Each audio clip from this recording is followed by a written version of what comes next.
আপনি এই গোটা বিশ্ব ব্রহ্মাণ্ড তৈরির পিছনে কোনো সৃষ্টিকর্তাকে কি মনে করেন? আপনি কি সত্যি মনে করেন যে এই সৃষ্টির পেছনে কেউ একজন রয়েছে? জি, যারা বিশ্বাস করেন তাদের জন্য সুসংবাদ, যারা বিশ্বাস করেন না তারা খুব কঠিন বিপদে রয়েছে। আমরা অনেক সময় নাস্তিকের প্রশ্ন শুনি, অনেক সময় নাস্তিক বিভিন্ন ধরনের প্রশ্ন করে। তারা বলে যে এই সম্পূর্ণ সৃষ্টির পিছনে কে রয়েছে, তাদের প্রশ্ন। তা আমরা বলি যে কুরআন ও হাদিসটাকে যদি আপনি কোনোদিন পড়েন বা স্টাডি করেন, তো সেখানে একমাত্র সৃষ্টি করেছেন আল্লাহ, আর আল্লাহ ছাড়া কেউ তৈরি করতে পারেনি। তো তারা তখন বলে বিভিন্ন ধরনের আমাদের প্রশ্ন করে, আল্লাহ কে, আল্লাহ কোথায়, কিভাবে আছেন। কিন্তু আমরা যখন তাদেরকে প্রশ্ন করি, আচ্ছা বলুন তো আপনি কি আল্লাহকে বিশ্বাস করেন, তো তারা সরাসরি বলে যে না, আমরা আল্লাহকে বিশ্বাস করি না। তো তার মানে এই নয় যে যেটা নেই সেটা একদমই নেই। আপনি যদি 1000 বছর আগে চলে যান, আপনাকে তাদেরকে 1000 বছর আগে যদি আপনাকে সেখানে মোবাইলটা দেখান, সেই সমস্ত লোকদেরকে, বা 10,000 বছর আগে যদি যান, বা 5,000 বছর আগে যদি যান, আপনি যদি ল্যাপটপ দেখান, আপনি যদি মোবাইল দেখান, তারা হতভম্ব হয়ে পড়বে, এটা আবার কি জিনিস। তাহলে কি সেখানে যখন মোবাইল ছিল না, ল্যাপটপ ছিল না, তাহলে কি সেটা অরিজিনাল ছিল না? বলুন এবার, প্রশ্ন এখানে। আগে মানুষ জানতো না বিশ্ব ব্রহ্মাণ্ড কত বড়, তা বলে কি বিশ্ব ব্রহ্মাণ্ড ছিল না? তো নাস্তিকরা তারা বিভিন্ন ধরনের প্রশ্ন করে যে আমরা যেটা দেখতে পাই সেটা বিশ্বাস করি, যেটা দেখতে পাই না বিশ্বাস করি না। সহজেই তারা বলে যেটা নেই সেটা কি অরিজিনালি নেই? আমরা যদি সায়েন্স, এখন অনেক টেকনোলজি উন্নত মানের হয়েছে, যে সায়েন্স এখন পরীক্ষা করে দেখেছে যে গোটা বিশ্বে কোনো একটা জায়গা ফাঁকা নেই যে কোনো জীব নেই। এই যে আপনি আপনার হাতে হাতে আপনি যদি অনুবীক্ষণ যন্ত্রের মাধ্যমে দেখেন, এখানে বিভিন্ন ধরনের ব্যাকটেরিয়া রয়েছে, কোনো জায়গা নেই ফাঁকা। তো এই ব্যাকটেরিয়া তো আমরা চোখে দেখতে পারি না, তাহলে কি সেটা নেই? সেটা কি এক্সিস্ট করে না? প্রশ্ন এখানে। নাস্তিকদেরকে প্রশ্ন করা হলে নাস্তিকরা উত্তর দিতে পারে না, কিন্তু তারা বিশ্বাসও করে না। তাহলে যখন আপনি উত্তর দিতে পারেন না, যে বিষয় নেই সেই বিষয়ে যখন আপনার ধারণা নেই, তাহলে আপনি কিভাবে বলতে পারেন যে আল্লাহ নেই? আল্লাহ কিভাবে আপনি বলছেন যে আল্লাহ নেই? আপনি এত দৃঢ় বিশ্বাসে কি করে বলতে পারেন? আপনার কি দেখে মনে হয় না যারা আপনি নাস্তিকতায় বিশ্বাস করেন, যারা আমাদের মধ্যে লোক যারা সত্যি আল্লাহকে বিশ্বাস করে, এখন তারা ধীরে ধীরে নাস্তিকতার দিকে এগিয়ে যাচ্ছে, তাদেরকে প্রশ্ন, তারা কি সত্যি বিশ্বাস করে না যে সৃষ্টির পিছনে কেউ আছে? আপনি কি কোনোদিন দেখেছেন যে জল, এইটা গোটা মাটি, পাহাড় পর্বত, এগুলো কি এমনিতেই সৃষ্টি হয়ে গেছে? এগুলো কি সহজেই কেউ সৃষ্টি করতে পারবে? আপনারা যারা বিশ্বাস করেন যে এই সৃষ্টি জগতের পিছনে কেউ নেই, তাহলে আপনি একটা জীব তৈরি করে দেখান তো। আপনি একটা রূহ, আপনি একটা জাস্ট মাছি, বা আপনি একটা জাস্ট পোকা বানিয়ে দেখান তো। আপনি কিভাবে আত্মা তৈরি করবেন? আপনার মধ্যে ক্ষমতা আছে তো। আপনি আপনার ভিতরে যে আত্মাটা রয়েছে, আপনার ভিতরে যে আপনার অনুভূতি লাগে, সেটা আপনি তো চোখে দেখতে পারেন না, তাহলে বলে সেটা কি নেই? তো যেটা নেই তা বলে যে একদমই নেই, প্রশ্নটা কিন্তু সম্পূর্ণ ভুল। আল্লাহ আছেন, আপনি যদি কুরআন ও হাদিসটাকে পড়েন, আপনি বিশ্বাস করতে পারবেন, আপনি সত্যিকারে বুঝবেন বিষয়টাকে। আপনি একটা সাধারণ একটা বীজ, সেই বীজ থেকে একটা গোটা গাছ হয়, গাছ থেকে ফল হয়, ফুল হয়, সেই গাছ থেকে আমরা খাবার খাই। আপনি ভেবেছেন একটা সামান্য বীজের কতখানি ক্ষমতা? যেই জল, আপনি যেই জল গাছে দেন, সেই জল প্রতিটা গাছে দেন, আপনি আপেল গাছে দেন, আপনি বেগুন গাছে দেন, আপনি লেবু গাছে দেন, কিন্তু ফল একই হয়, কিন্তু জল তো একটাই খায়। এই যে সমস্ত নিয়ম প্রক্রিয়া কে সৃষ্টি করেছে?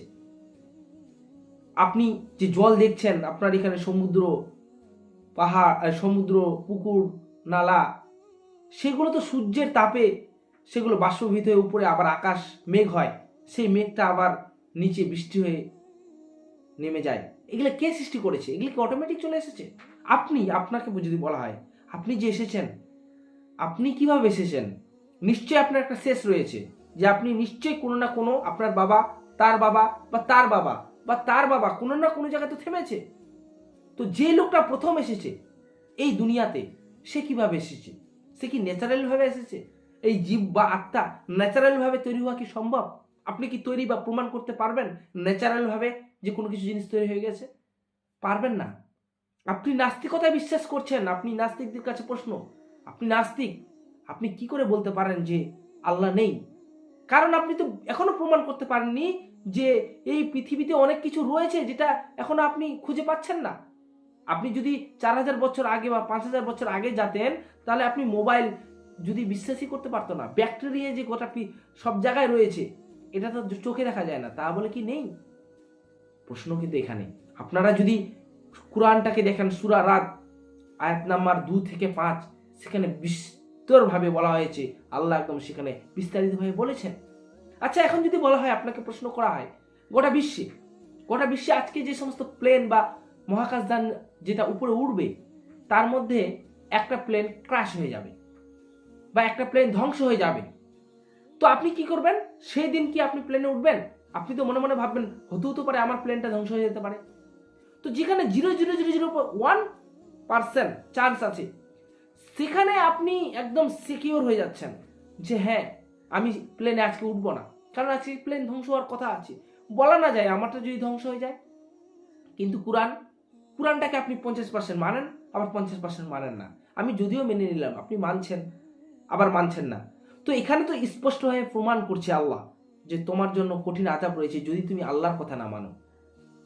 তো সেখানে 5%-এর তো কথা বলা হচ্ছে যে আপনি জিনিসটাকে, তো যেখানে 0.001%টাকে আপনি একদম শিওর ভাবে মেনে নিচ্ছেন, সেখানে আপনি কোরআনটাকে মানতে পারছেন না। আপনি হতভাগা না তো আর কে? আপনি সূরা রাদ আয়াত নাম্বার 2 যদি একটু দেখেন, যে আল্লাহ স্তম্ভ ছাড়া আকাশমণ্ডলী ঊর্ধ্বে স্থাপন করেছেন। স্তম্ভ ছাড়াই যে আকাশমণ্ডলী, সত্যি আপনি একবারও ভেবেছেন? তোমরা তা দেখেছ। অতঃপর তিনি আরশে সীমাহীন হয়েছেন এবং সূর্য চন্দ্রকে বশীভূত করেছেন, প্রত্যেক নির্দিষ্ট মেয়াদে আবর্তন করে। প্রত্যেকে সবাই নির্দিষ্ট সময়ে একটা আবর্তন করে। তিনি সকল বিষয় নিয়ন্ত্রণ করেন এবং নিদর্শন সমূহ বিশদভাবে বর্ণনা করেন, যাতে তোমরা তোমাদের প্রতিপালকের সাথে সাক্ষাৎ সম্বন্ধে নিশ্চিত বিশ্বাস করতে পারো। কথাগুলো কত সুন্দর নয়? আপনি যদি সূরা রাদ 2 থেকে 5 নম্বর আয়াতগুলো পড়েন, আপনি সেখানে বুঝতে পারবেন যে আল্লাহ যে সৃষ্টি করেছেন। নাস্তিকদের মধ্যে অনেক প্রশ্ন দেখা যায় যে তারা প্রশ্ন করতে গিয়ে অনেক সময় বলে যে আল্লাহ কতদিন আগে সৃষ্টি হয়েছে। নিশ্চয়ই আল্লাহ সৃষ্টি হয়েছে। আল্লাহ যদি সৃষ্টি হতো, তাহলে আল্লাহ কিভাবে আল্লাহ হয়? কারণ নিশ্চয়ই সৃষ্টি নেই। আপনি যদি কুল হু আল্লাহু আহাদ বললো, আল্লাহু তাআলা একক, আল্লাহুস সামাদ, তার সমকক্ষ কেউ নেই। আল্লাহর সমকক্ষ কেউ নেই, আর কেউ হতেও পারে না। আপনি বিশ্বাস করতেও পারেন না। আপনি যদি বিশ্বাস করেন তাহলে আল্লাহ সে আল্লাহ নয়। এটা হচ্ছে বিষয়। তারা সময়ের প্রশ্ন দেয় যে আল্লাহ কত সময় এগিয়ে আসেছিল। তাহলে সময়টা যদি প্রশ্ন করেন, সময় তো সৃষ্টি করেছেন আল্লাহ। তো যে সময় সৃষ্টি করেছে, তো আল্লাহ সেই সময়ের মধ্যে থাকবে বলেন তো? একটা সাধারণ বিষয়। আপনি কম্পিউটার আবিষ্কার করেছেন, তো আপনি কি কম্পিউটারের মধ্যে ঢুকে আছেন? প্রশ্ন এখানে নাস্তিকদেরকে বোঝা উচিত। আপনি আজকে আপনার ইচ্ছা মতো চলছেন, কিন্তু সময় যখন আসবে আপনাকে কিন্তু সঠিক হিসাব বুঝিয়ে দিতে হবে। আশা করি আপনারা বুঝতে পেরেছেন। নাস্তিকদের কাছে আমার প্রশ্ন, আপনি এখনো সময় আছে, শুধরে যান। আপনি দেখেন, গোটা বিশ্ব ব্রহ্মাণ্ড দেখেন, আপনি সৃষ্টি দেখেন, আপনি আপনার নিজেকে দেখেন। কে তৈরি করেছে? কে তৈরি করতে পারে এই ডিজাইন? আপনার যে চোখ, মুখ, কান, নাক, এই ডিজাইন, এটা কে তৈরি করতে পারে? এটা কি সহজেই তৈরি হয়ে গেছে? এটা কি এমনিতেই তৈরি হয়ে গেছে? কেউ তৈরি করতে পারে? এই তৈরির পিছনে নিশ্চয়ই কেউ না কেউ আছে।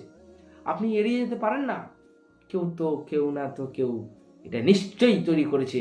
আশা করি আপনারা বুঝতে পেরেছেন। আসসালামু আলাইকুম ওয়া রাহমাতুল্লাহি ওয়া বারাকাতুহু।